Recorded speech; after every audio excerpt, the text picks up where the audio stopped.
Mateo capítulo 24, verso 35 dice: en el nombre del Padre, del Hijo y del Espíritu Santo. Amén.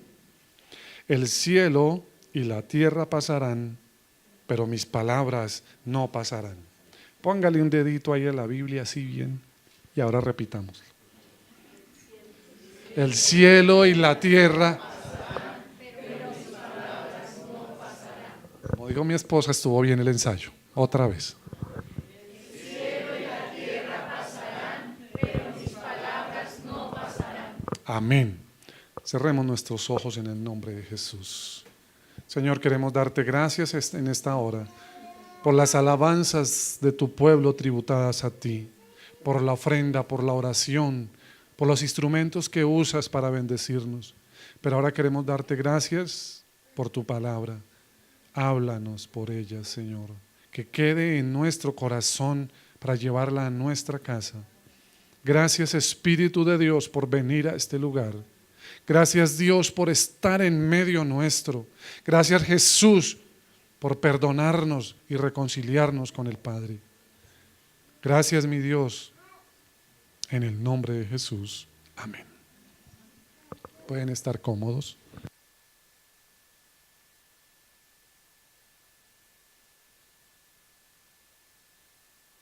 Gracias. Cuando la Biblia dice que el cielo y la tierra pasarán, es porque va a pasar el cielo y la tierra. En algún momento va a ser destruido. ¿Sí? Pasarán, se acabarán.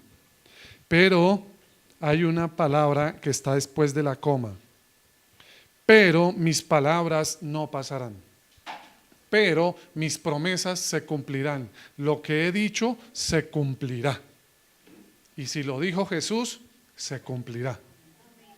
Se cumplirá y se va a cumplir en el nombre de Jesús. Mis hermanos, el pueblo de Dios se ha mantenido durante años y varios siglos después de que Jesús fundara su iglesia, porque la iglesia es de Él. Gracias a Dios por su palabra y por sus promesas. Y hay un coro que cantan los del grupo de alabanza, y es que Dios sí cumple sus promesas. Dios cumple sus promesas. Y si usted y yo nos ponemos a recordar, decimos, sí, Dios me hizo esta promesa. Es más, la tengo en verde, en rosado y subrayada en la Biblia, y Dios ha cumplido sus promesas. Dios ha cumplido sus promesas en mí. Y yo no sé si usted pueda pensar en esta hora qué promesas Dios le ha hecho, y usted puede decir, Dios sí me las ha cumplido. Una de las cosas que Dios me acordó y me dijo hace mucho, mucho tiempo es que me iba a dar una esposa. Ay, hermano, y eso tan fácil. Para algunos no fue fácil conseguir esposa. Para mí no me fue fácil conseguir esposa. Creo que Dios tuvo misericordia y me ayudó el 99.9% a convencerla. Dios sí cumple sus promesas. Dios cumple sus promesas, pero también Él nos ha hecho promesas de salvación y las ha cumplido. Pero hay otras promesas que aún faltan por cumplirse y se van a cumplir en el nombre de Jesús. Dios nos ha dicho que nuestra familia va a llegar a los pies de Jesús y van a llegar. ¿Cómo? No sé. Y mis hermanos, no se afanen si no llegan a esta iglesia. Lo importante es que lleguen a los pies de Jesús. Los de otras familias llegarán a esta iglesia y nos bendecirán mucho. Pero gloria al Señor, porque yo veo que Dios está trayendo a su familia y a mi familia a esta iglesia en el nombre de Jesús. Yo le decía a alguien en esta semana que Dios le trajo la cosecha a ciertas familias ya. Ya hay esos nacimientos, esos hijitos de que viene una cosecha en el nombre de Jesús. ¿Sabe qué nos está pasando? Que no nos estamos preparando para recibir la cosecha. Estamos diciendo, sí, yo he orado y he orado y he orado. Pero viene la cosecha porque Dios sí cumple sus promesas. Hablando de promesas, yo quiero llevarlos al libro de Juan, capítulo 16, para ver qué promesas hace Jesús en el libro de Juan.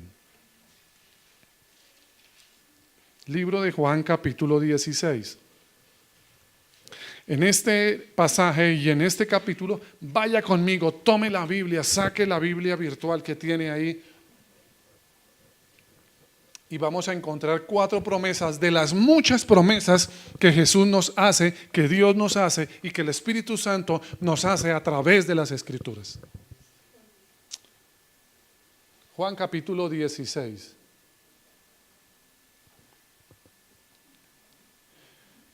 Y mis hermanos, hay promesas que Jesús nos hizo y que a nosotros no nos gustan. Sí. Y aquí en el libro de Juan, en el capítulo 16, vamos a encontrar una de esas promesas que Jesús hizo y que a nosotros no nos va a gustar. Y si Jesús las hizo, a pesar de que a nosotros no nos guste, se van a cumplir. Y ese es el Evangelio. Y ese es el Evangelio. Hay 3 promesas que nos van a gustar y una promesa que debemos aprender que Jesús nos la hizo y por lo tanto debemos aprenderla. Juan capítulo 16 verso 1 dice: estas cosas os he hablado para que no tengáis tropiezo. Primero, os expulsarán de las sinagogas, y aún viene la hora cuando cualquiera que os mate pensará que rinde servicio a Dios. Y harán esto porque no conocen al Padre ni a mí. Mas os he dicho estas cosas para que cuando llegue la hora os acordéis de que ya os lo había dicho. Como dicen las esposas por ahí, para que no diga que no se lo dije, para que no diga que no se lo dije, y para cuando llegue la hora, se lo dije, ¿sí? Se lo dije. Más o menos es la traducción según José habla hoy. En estos 4 versículos hay un resumen, y es que Jesús promete que viene persecución. Jesús promete que viene persecución a los cristianos. Y aquí Jesús estaba dirigiendo a sus discípulos. Y si nosotros somos los discípulos de Jesús, Jesús está diciendo: viene persecución. Y que cuando llegue esa hora, ustedes no digan: pero Jesús, no me lo dijiste. Jesús nos promete que viene persecución. ¿Viene persecución para qué? ¿Para qué viene la persecución? Ahí está en el verso 1, ayúdenme, vamos a las Escrituras.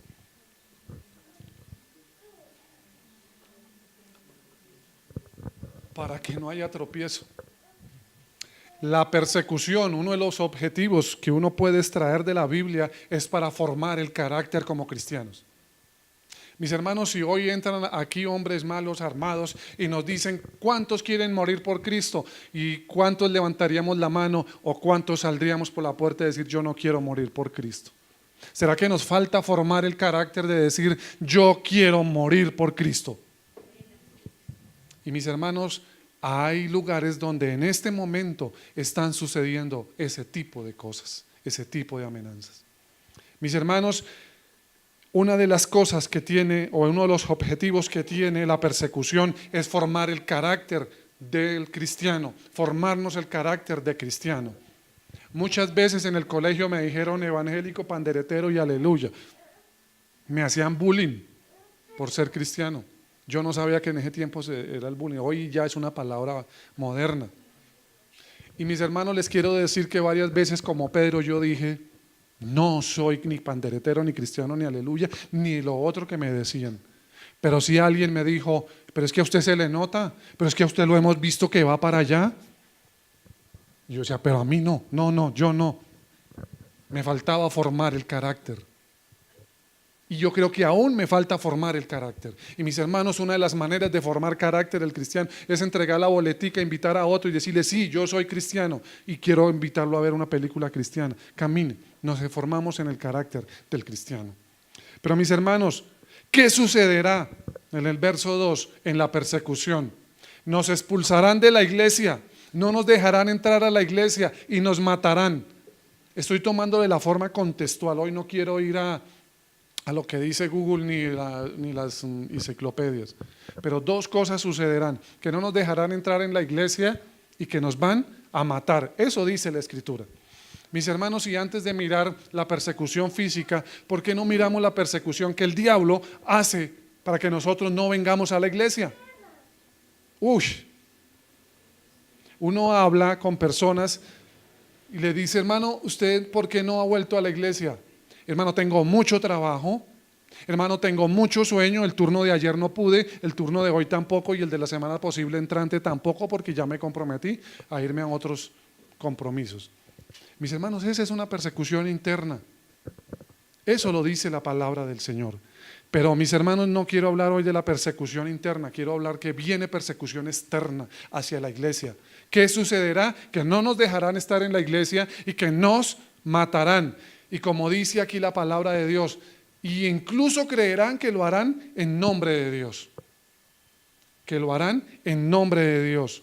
¿Por qué?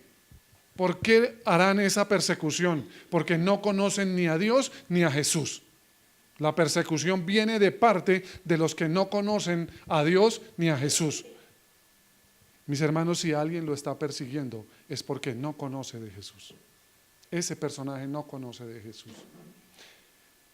¿Y sabe qué nos dice la palabra de Dios que debemos hacer con eso que nos persiguen?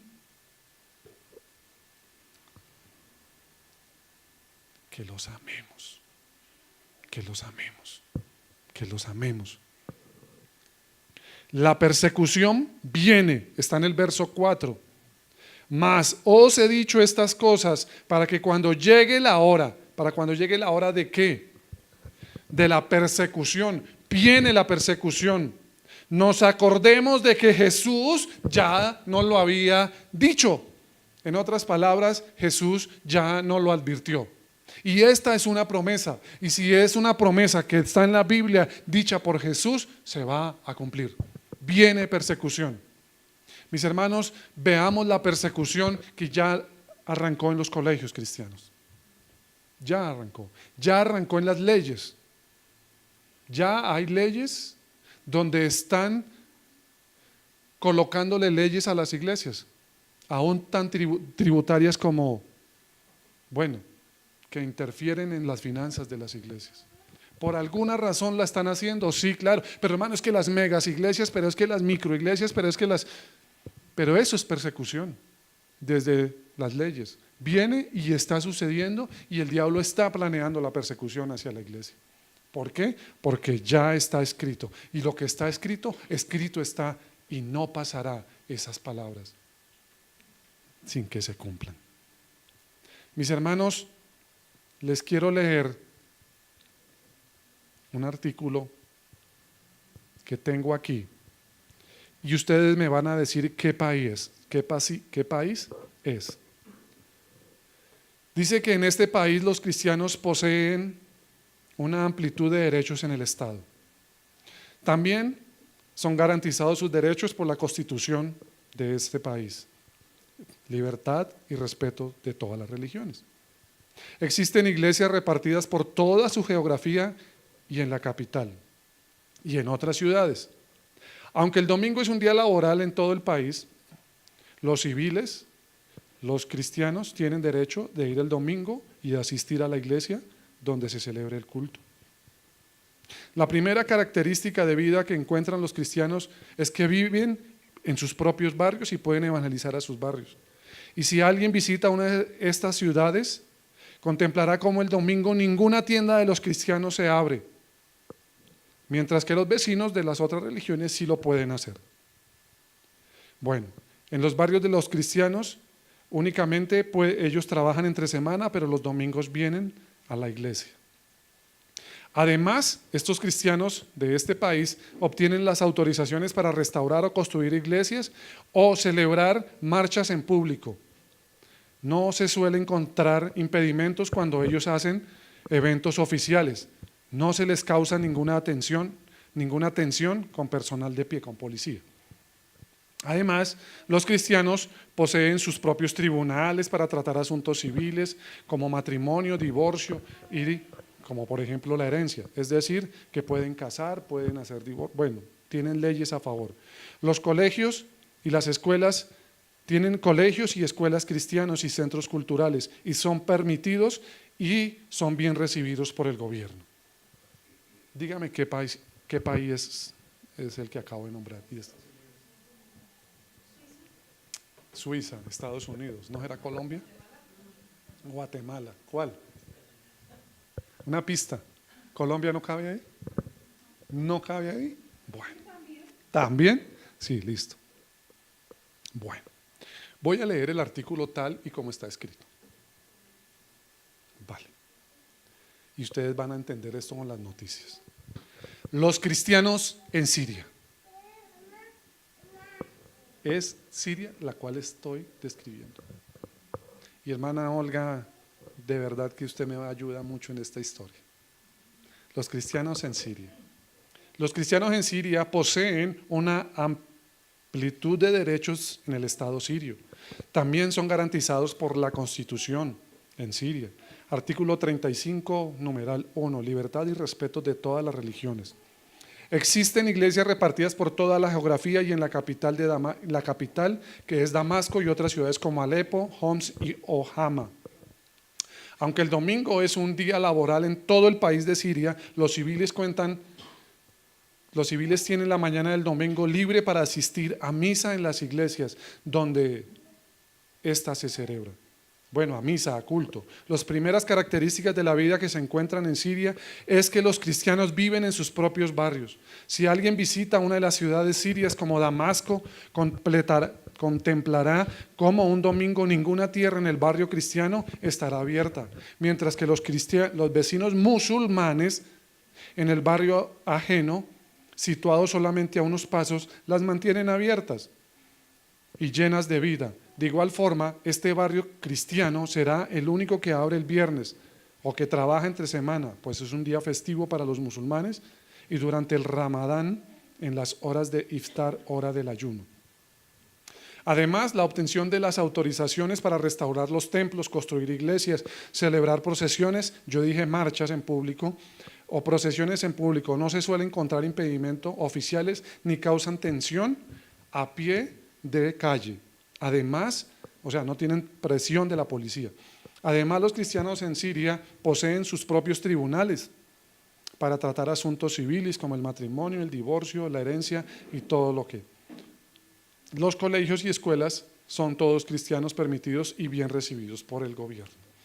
Esto fue hasta hace 6 años cuando empezó la guerra en Siria.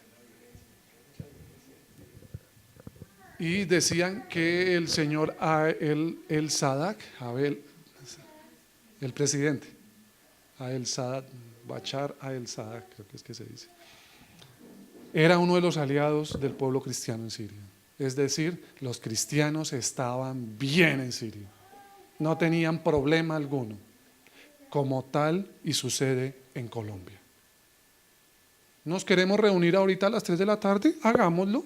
¿Queremos salir a marchar? Claro, vamos donde el doctor Cardona, pedimos el permiso, le decimos a mi hermano Luis Enrique que nos ayude a tramitar. Sí, claro, vamos a hacerlo, no hay ningún problema. Es más, hasta nos ofrecen la policía. Sí, claro. Es más, el alcalde de Funza nos decía, invítenos a los cultos. El alcalde de Funza nos decía, invítenos a los cultos y ustedes vengan a los consejos de gobierno que yo hago los lunes y los miércoles. Lo decía así.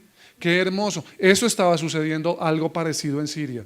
Hasta que entró la guerra y uno de los principales objetivos de Siria es acabar con el pueblo cristiano sirio que hay allí en aquel lugar.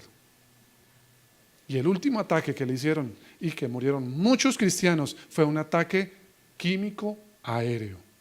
Desde unos aviones botaron un poco de químicos para acabarlos. Y ahí muchos de nuestros hermanos murieron por confesar su fe en Cristo. Mis hermanos, para los cristianos en Siria es doloroso, claro que sí. Y nosotros debemos orar por los cristianos en Siria para que Dios les fortalezca su fe. Y algo grande viene de parte de Dios para Siria, porque Dios no pasa por inocente la sangre de los cristianos. Mis hermanos, les quiero decir que la persecución en Siria empezó por el sistema educativo. Mis hermanos, yo quiero con esto no alarmarlos, pero sí que miramos que las escrituras se cumplen. Las escrituras se cumplen. Empezaron con meter leyes islámicas y ya a los cristianos les tocaba no mandar sus hijos a los colegios, porque era tanta la influencia que estaban ejerciendo estos señores musulmanes, el Estado Islámico, que decidieron no enviar a sus hijos. Y ahora una familia que profesa de Jesús tiene que correr hacia las lomas y hacia las montañas, hacia el desierto y esconderse y hacer la iglesia subterránea. Mis hermanos, esto es lo que está sucediendo y esto es lo que pasa. Mis hermanos, el jueves nos despertamos con la gran noticia, entre comillas, de que el señor Trump bombardeaba a Siria. Y dejémoslo, si es bueno, si no es bueno, no venimos a debatir ni a hacer una discusión, pero la Biblia lo advierte, viene persecución para el pueblo cristiano. Y si usted es un hijo de Dios, prepárese para la persecución en el nombre de Jesús. Quise mirar varios documentales para traerlos, pero me parecieron demasiado fuertes. Cristianos que los cogen, los sacan en la plaza, los matan a palo, luego les prenden candela, cuando no les prenden candela, en vivos. Y ahí está. Si es fácil conseguir usted la página Mundo Cristiano, ahí está. Y ahí la voz de los mártires también está. Actualizada la noticia 2016-2017. Vi un documental que ahí está también, donde una madre cuenta cómo se están preparando para la persecución. Y el mensaje de una madre, el devocional de esta madre, lo traduzco así, porque si usted lo llega a ver, quiero que lo mire.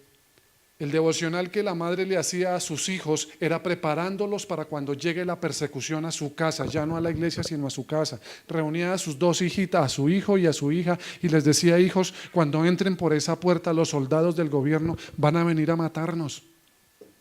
No nos opongamos a eso, porque eso está en la palabra de Dios. Ese era el devocional que tenía. Y le decía esta madre a su hijito y a sus hijitos: cuando vengan los soldados a matarlos, no los maldiga, no les digan malas palabras, no les diga groserías, solamente mírelo a los ojos y dígale: Cristo le ama, Cristo le ama, Cristo le ama. Qué valentía y qué carácter de cristiano. Y mis hermanos, no les estoy hablando cosas irreales. Testimonio de los misioneros en Siria, ponga así en Google y ahí está. Y encuentra una serie de... Y mis hermanos, viene la persecución, y esto incluye a la iglesia de Madrid también. Viene la persecución. ¿Cuándo vendrá? No sé, pero está en la palabra. ¿La veremos nosotros? No sé. Pero si viene, la ve nuestra generación, que el Señor los fortalezca y los ayude para salir adelante en el nombre de Jesús. Y si está escrito y además está dicho por Jesús, ninguna palabra pasará. Cielo y tierra pasarán, mas mis palabras no pasarán. Mis hermanos, es tiempo de orar, es tiempo de venir a la iglesia, porque debemos buscar al Señor mientras puede ser hallado. Deje el impío su camino y vuelva hacia Dios, porque Él es amplio en perdonarnos. Mi hermanos, es tiempo de buscar a Dios. Y hay tiempo, mis hermanos. Mis hermanos, no dejemos cuando llegue la persecución y nos digan: usted no puede entrar al segundo piso o al templo ese grandotote que Dios les ha dado a ustedes. Es tiempo, mis hermanos, de doblar rodilla, y aún hay tiempo para buscar de Dios. Mis hermanos, ¿cuánto nos hemos quedado en la casa, en la cama, sabiendo que en la iglesia nos están invitando a interceder y a orar por otros? Yo, el primero. El pastor Fabio allá predicando e invitándonos a orar, y yo allá en la cama, como algunos dicen, canaleando, o como, muchas gracias, o como otros, whatsappeando, bueno, en el WhatsApp, ¿sí? En el Twitter, en el Google. Mis hermanos, es tiempo de venir y arrodillarnos. Hermanos, y si todo está en paz alrededor nuestro, arrodillémonos por nuestros hermanos de Siria, de Alepo, de Damasco, de Homs, de todas estas ciudades que acabo de nombrar, porque es tiempo de orar por las ciudades y los pueblos de nuestro Dios, y haga Jehová lo que bien le parezca. Y mis hermanos, quiero hablar en otra ocasión más profundamente sobre la persecución, porque la Biblia habla casi que desde el Génesis hasta el Apocalipsis de persecución. Me llama también la atención, hermana Olga, que en Damasco es la capital de Siria. Y si nosotros miramos, Damasco es un lugar bíblico. Damasco es un lugar bíblico. ¿Quién empezó la persecución en Damasco? Y respiraba aún amenazas. Y ahorita en Damasco es donde más se está persiguiendo a los cristianos. Ahí, Señor, relacionemos las noticias, porque ahí está el noticiero al día. Relacionémoslas con la Biblia, ahí está, es fácil, ¿sí? Es fácil. El Señor lo dijo, y si el Señor lo dijo, se cumple, porque cielo y tierra pasarán, mas mis palabras no pasarán, en el nombre de Jesús. Pero el Espíritu Santo de Dios, pero Jesús, hablando, nos dijo, van a pasar por la gran tribulación, van a pasar por la persecución, no van a pasar por la gran tribulación. Eso es diferente a la persecución. Ustedes necesitan al Espíritu Santo durante, antes y después de la persecución. Y también se lo prometo. Entonces, primera promesa, viene persecución. Segunda promesa, promete que viene el Espíritu Santo. Verso 7. Pero yo os digo la verdad, os conviene que yo me vaya, porque si no me fuera, el Consolador no vendrá a vosotros, mas si me fuere, os lo enviaré. Pongámonos la mano en el corazón y en el lugar de los discípulos. El Señor Jesús les dice, ustedes son cristianos, hijos de Dios, lavados por mi sangre. Viene persecución. Y el Señor les dice, bueno, mis hijitos, ahora me voy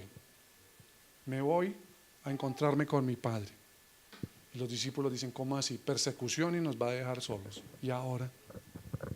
Y el Señor les dice, no se ponga triste, no se pongan tristes, viene la persecución, pero viene el Espíritu Santo, el Consolador, y conviene que yo me vaya, no los voy a dejar solos, voy a enviar al Consolador para que durante la persecución, antes y después, esté con ustedes.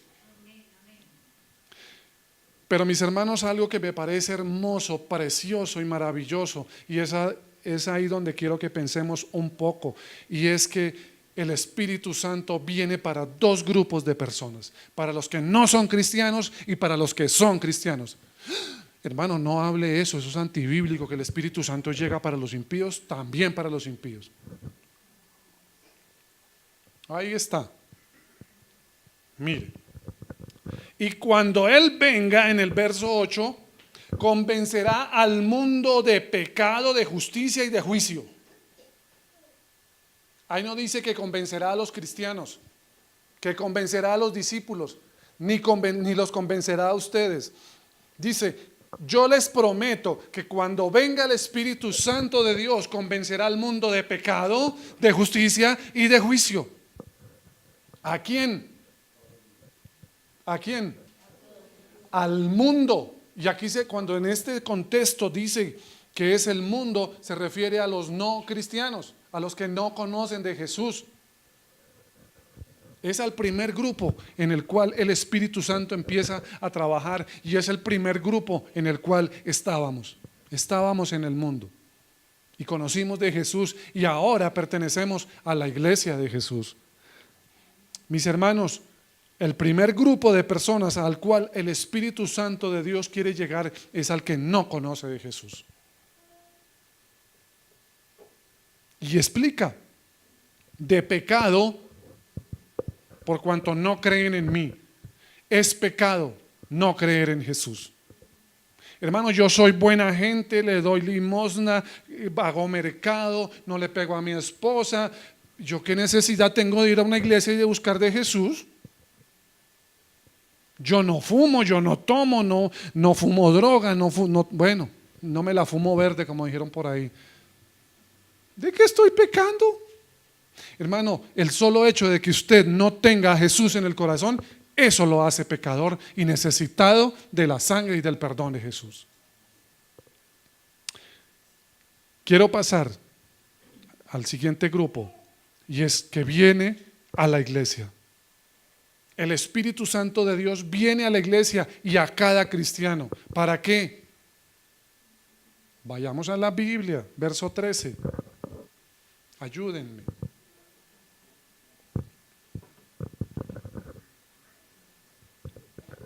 ¿Para qué? Para guiarnos a toda la verdad. ¿Quién es la verdad? Yo soy el camino, la verdad y la vida, y nadie viene al Padre sino por mí.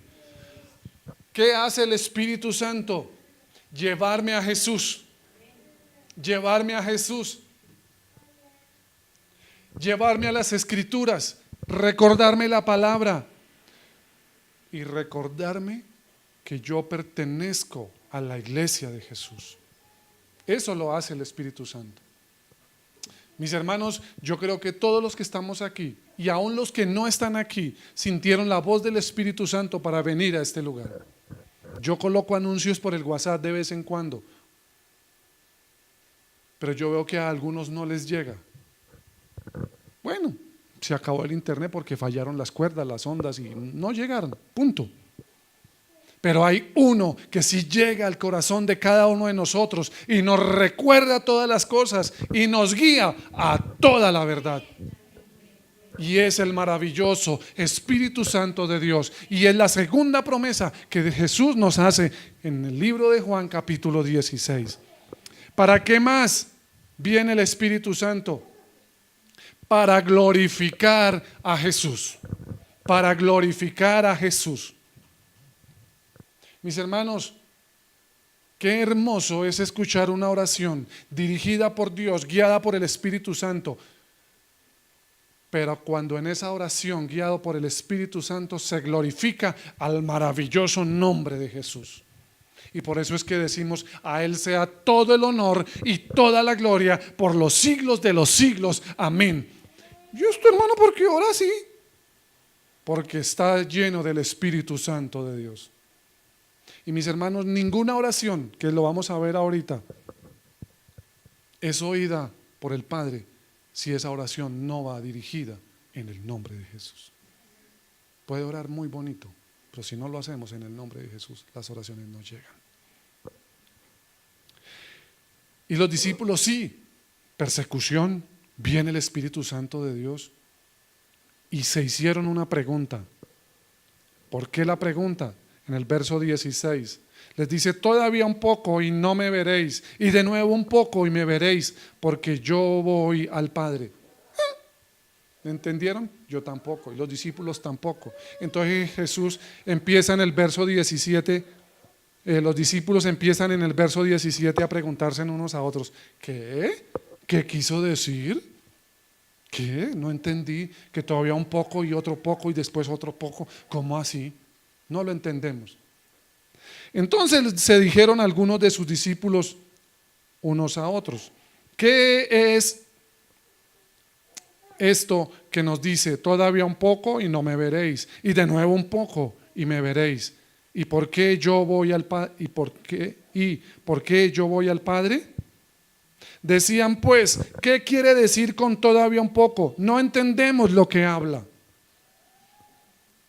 Mis hermanos, en el verso 18, 17 y 18, los discípulos hacen una pregunta y es, ¿qué quiso decir con que todavía un poco y luego un poco?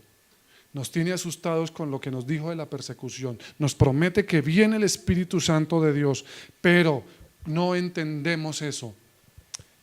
Y mis hermanos, Jesús en el verso 19 sabía qué querían preguntarles y les dijo, ¿qué preguntáis? Y la pregunta de hoy es, ¿qué pregunta tiene hoy para hacerle a Jesús? ¿Qué pregunta tiene hoy para hacerle a Jesús? Y no hay pregunta que Jesús no tenga respuesta.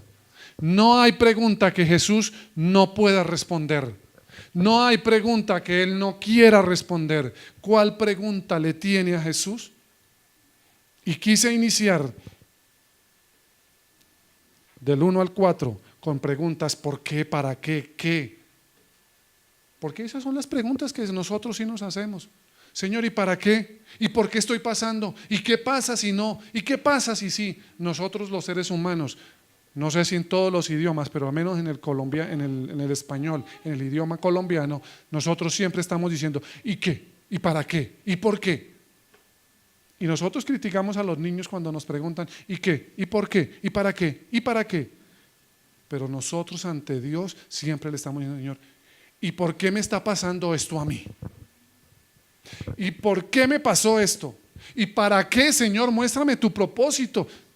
Y les quiero decir que bíblicamente no es malo. Hagámoslo en el nombre de Jesús.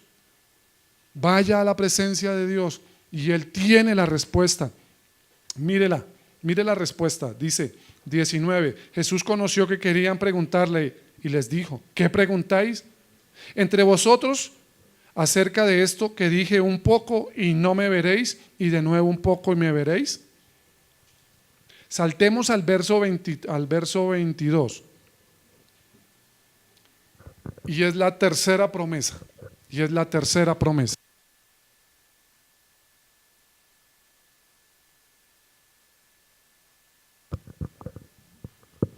Y los discípulos no la entendieron. Y yo tampoco la entendí. Si no es el Espíritu Santo de Dios el que nos dice: también vosotros ahora tenéis tristeza, pero os volveré a ver y se gozará vuestro corazón y nadie os quitará vuestro gozo. Y en ese día no voy a responder preguntas.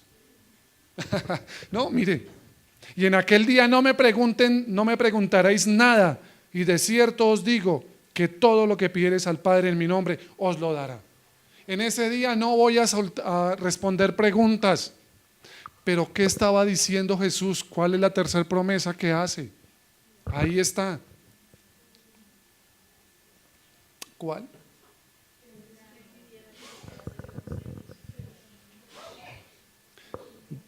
Mire, pero os volveré a ver.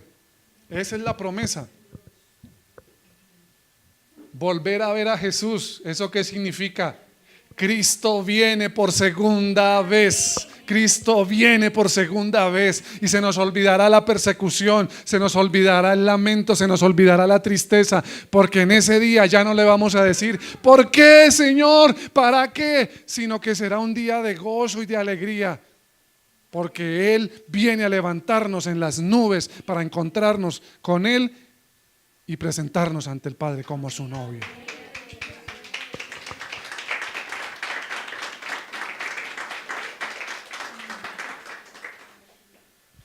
Cristo viene por segunda vez. Y mis hermanos, los cristianos creemos que Cristo viene por segunda vez, porque así lo dicen las Escrituras. Y Jesús no lo dijo aquí con ese nombre, pero lo dijo: pero yo os volveré a ver. Y ustedes van a estar tan felices que ya no tendrán el por qué, ya no me dirán para qué, ya no me dirán: ¿por dónde, Señor? ¿Por qué me sucede esto? ¿Por qué me pasó esta enfermedad? ¿Por qué mi papá? ¿Por qué mi mamá? ¿Por qué mi hijo? No, ya lo tenemos a Él cara a cara y nos gozaremos y estaremos con el Padre. Y le cuento que la fiesta es grande allá en el reino de los cielos, porque hay mesas servidas para cada uno, y allá es donde el Padre ya no nos va a juzgar, porque ya fuimos juzgados en Cristo, sino que nos va a dar recompensas a cada uno en el nombre de Jesús. Yo les dije a ustedes que la primera no les gustaba, pero que la segunda, la tercera y la cuarta les iba a gustar. Pero hay una promesa que es la número 4. Y yo no sé si a usted le guste esta. Y está en el verso 20. Empieza en el 23 la segunda parte. Y es que hay respuesta a la oración. Hay respuesta a la oración. Hay respuesta a la oración. Y está en la parte B del verso 23. que todo cuanto pidiéremos al Padre, punto final, os lo dará. Pareciera que los cristianos se nos ha olvidado y que hemos hecho ese salto, que yo acabé de hacer. Que todo lo que pidiéramos al Padre, os lo dará. Y yo no sé por qué, si lo hacemos consciente o inconscientemente, pero ahí hay una parte que nos estamos saltando. Y es que todo lo que pidiéramos al Padre, en el nombre de Jesús, os lo dará. En el nombre de Jesús. Y si yo estuviera con gente que no conoce de Jesús, yo les diría que todo cuanto pidiéramos a Dios, en el nombre de Pablo y de María, Él lo dará. Pero no, ustedes conocen de Jesús como yo conozco de Jesús y somos salvos en el nombre de Jesús por la obra de la cruz, derramada la sangre de allí por perdón de nuestros pecados. Pero aquí dice que cuando pidiéramos al Padre, eso quiere decir que cuando los cristianos le pidamos a Dios en oración, lo hagamos en el nombre de Jesús. Porque Dios no escucha la oración si no estamos con Jesús. Porque hay un solo mediador entre Dios y el hombre, y este es Jesucristo hecho hombre. No nos saltemos ese puente, porque sin el puente llamado Jesús, nosotros no podemos llegar a la presencia de Dios. Hagámoslo en el nombre de Jesús. Si usted va a orar por los enfermos, ore en el nombre de Jesús. Si usted va a orar por los cristianos de Siria, ore en el nombre de Jesús. Si usted va a orar por Madrid, ore en el nombre de Jesús. Si usted va a orar por la evangelización mundial, ore en el nombre de Jesús. Porque el único idioma que Dios conoce es el idioma cuando aparecemos con el código llamado Jesús, con la palabra llamada Jesús. Eso está en Juan capítulo 1, verso 1. ¿Sí? La palabra. Mis hermanos, hasta ahora nada habéis pedido en mi nombre. En mi nombre, y recibiréis. Pedid y recibiréis, para que vuestro gozo sea cumplido. Mis hermanos, en otras palabras, ¿quiere recibir respuesta a sus oraciones? Hágalo en el nombre de Jesús. Hagámoslo en el nombre de Jesús. Una cosa, Jesús promete respuesta a nuestras oraciones, pero aquí no dice cuándo llega la respuesta a nuestras oraciones. Hay oraciones que en medio nuestro se han demorado 50 años, otras que se han demorado 40 años. Hay otras oraciones que son así. Flash, microondas, mete el microondas, se calentó rapidito. Ya no tenemos que pasar por la estufa de carbón para demorarnos ahí mientras prende el tizón. Pero hay oraciones que según su voluntad Él las responde ya, ahora, inmediato, o tarda años y tiempo de hacerlo. Eso es la voluntad de Dios. Pero mis hermanos, ¿qué tiene que ver todo esto? La oración es el canal directo con Dios. La oración es el canal directo con Dios. En aquel día, ¿cuál día? Según el contexto que estamos viendo. En el día de la persecución pediréis en mi nombre, y no os digo que yo rogaré al Padre por vosotros. O sea que yo ya no necesito ir a decirle, Señor, dígale a Dios que me sane, sino que ya directamente yo le puedo ir a decir a Dios, Señor, sáname en el nombre de Jesús. ¿Sí? Aquí dice, si lo hacen en mi nombre, yo ya no necesito hablar por ustedes. Ustedes lo pueden hacer directamente, porque ya hay una vía de comunicación llamada Jesús. Pues el Padre mismo os ama, porque vosotros me habéis amado y habéis creído que yo salí de Dios. ¿A quién escucha Dios? A los que creen en Jesús. Si no creemos en Jesús, Dios no nos escucha. Yo necesito de Jesús para ir a hablar con Dios. Y la única manera que yo conozco aquí en la tierra para hablar con Dios en el nombre de Jesús es la oración. Es la oración. Y mis hermanos, los invito para que podamos orar en el nombre de Jesús de aquí en adelante y poner nuestras peticiones en el nombre de Jesús de aquí en adelante. ¿Para qué son estas 4 promesas? Según lo que yo he podido sacar de ahí, porque yo sé que el Espíritu Santo de Dios a cada uno les puede regalar de este pasaje muchas y más cosas para su vida. Verso 33, ¿para qué?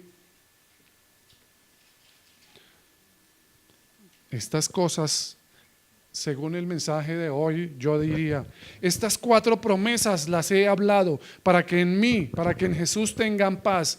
En el mundo tendréis persecución, en el mundo tendréis aflicción, pero confiad, yo he vencido al mundo. Cielo y tierra pasarán, mas mi palabra no pasará, en el nombre de Jesús. Mis hermanos, ¿para qué debemos orar por los que están pasando por persecución en este momento? Y les traje el ejemplo de Siria, pero les digo que aquí en Colombia hay persecución hacia los cristianos, hay persecución directa hacia las iglesias cristianas. Mis hermanos, no dejemos pasar el tiempo. Y yo creo que es tiempo de orar por los demás. Yo creo que es tiempo de orar y clamar al Señor en el nombre de Jesús y decirle: Señor, si viene la persecución, yo quiero tener al Espíritu Santo de Dios. Si viene la persecución, yo quiero seguir pensando en que tú vienes por segunda vez y que pronto Cristo levantará su iglesia con poder y gloria y nos llevará a la gloria del Padre Celestial y allí nos presentará como su novia. Mis hermanos, aquí está la palabra de Dios. ¿Usted la quiere tomar o la quiere dejar? Lo invito a que nos miremos.